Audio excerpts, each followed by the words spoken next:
to show you my Yokomo DIB setup that I plan to use for tomorrow's DM.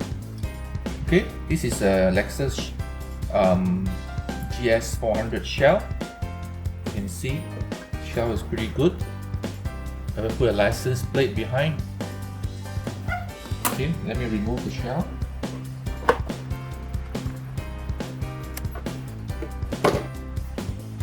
Okay, for tomorrow's setup, I've already changed the springs. This is medium to soft. Okay, spring, and you notice that I also move the hole to somewhere here. Why? Because I want to remove all the progressiveness of the spring effect. What is a progressiveness? Progressiveness is how progressive the effect of the spring is to the dampening.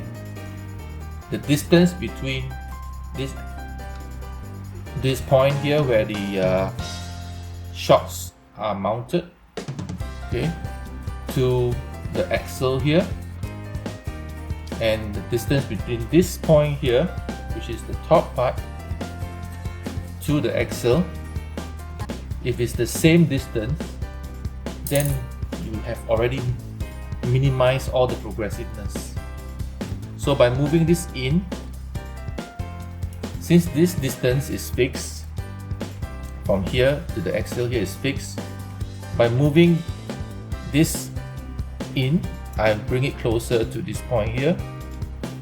So the distance between here to here is will be closer, giving me less progressive dampening. So this is what I found out. If you want more progressive dampening, then you can move it to straight, where this mounting point here, you can also mount it here.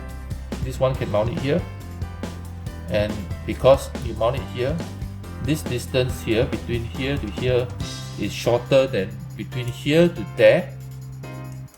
You have more progressive dampening. So I want to disable all the progressive dampening and just rely on the springs. Okay, another thing is that I've changed the pinion to 96 teeth, and I've changed my spur to 96 teeth and changed my pinion to 22 teeth. This would give me the FDR of 11.64. Another thing you notice is a new Racing gyro. So let's see how good this gyro is, and let's see if it has removed all the dancing of the wheels during the cornering. Because at the moment, using my HPI D-box gyro, during the drift, this one keeps moving. Okay, I don't like that, and I hope this Hackslider Racing gyro will solve this problem. Okay, that's about it.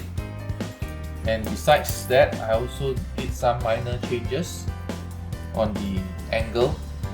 As you can see now, my angle is pretty good. Okay, let me power it on first.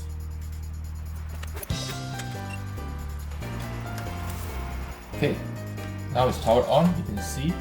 Let me bring the camera up. Okay, you can see my angle now. This is good. Okay, to the left and then to the right. Good, right?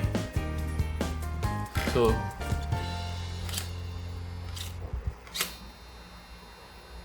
you can get almost 90 degrees on the leading wheel. See? Almost 90 degrees on the leading wheel. Okay, you notice that I have a slight toe out, just slight toe out, but not too much.